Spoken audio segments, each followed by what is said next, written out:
বিশ্বৰ প্ৰতিগৰাকী নাৰীৰ কাৰণে আজি আন্তৰ্জাতিক নাৰী দিৱসৰ শুভেচ্ছা জনাইছোঁ।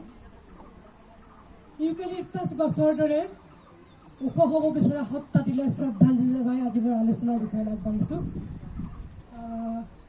নাৰী সবলীকৰণ আৰু সংস্থাপন এটা গুৰুত্বপূৰ্ণ বিষয়। নাৰী সবলীকৰণ মানে আমি জানো নাৰীয়ে নিজক বুজি পোৱা, সকলোফালে পৰিচালিত কৰিব পৰা আৰু ৰাজনৈতিক অৰ্থনৈতিক সকলো দিশতে নিজকে আগবঢ়াই লৈ যাব পৰা আৰু নিজৰ সিদ্ধান্ত গ্ৰহণ কৰিব যি দিশ সেইটোকে আমি সবলীকৰণ বুলি কওঁ।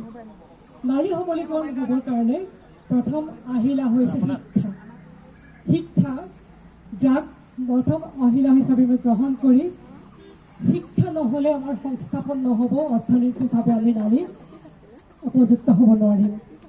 আজি মই এই বিষয়টো পোৱাৰ পাছত মই অলপ গৱেষণা কৰিছিলোঁ।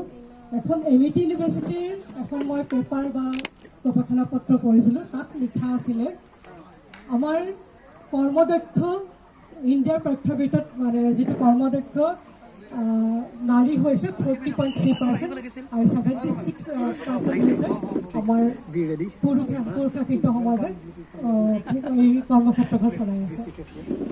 আৰু অসমত শিক্ষিত হাৰ হৈছে 2017 আৰু 18 81.2% শিক্ষাৰ ক্ষেত্ৰত। আৰু নাৰী বৈদিক যুগৰ পৰা ভাৰতত বৰ্ধিত হৈ আহিছে, কিন্তু কিছুমান অপসংস্কৃতি বা অপশক্তিৰ বাবে তেওঁলোকৰ আমাৰ নাৰী বিশেষকৈ মূল্যটো অলপ তললৈ আহিল। কিন্তু এতিয়া আমাৰ 20শ শতিকাৰ পৰা নাৰীৰ এই বিষয়টো বা তেওঁলোকৰ স্থানটো আকৌ উন্নত পৰ্যায়ত আহিছে। সংস্থাপন কেনেকৈ হ'ব, কি কৰিব লাগিব, আজিকালি বহুত দিশত আমাৰ চৰকাৰে আগবঢ়াই আছে আৰু নাৰীসকল বিজ্ঞান প্ৰযুক্তিবিদ্যাৰ পৰা আৰম্ভ কৰি পাইলটলৈকে আমাৰ সংস্থাপিত হৈ আছে।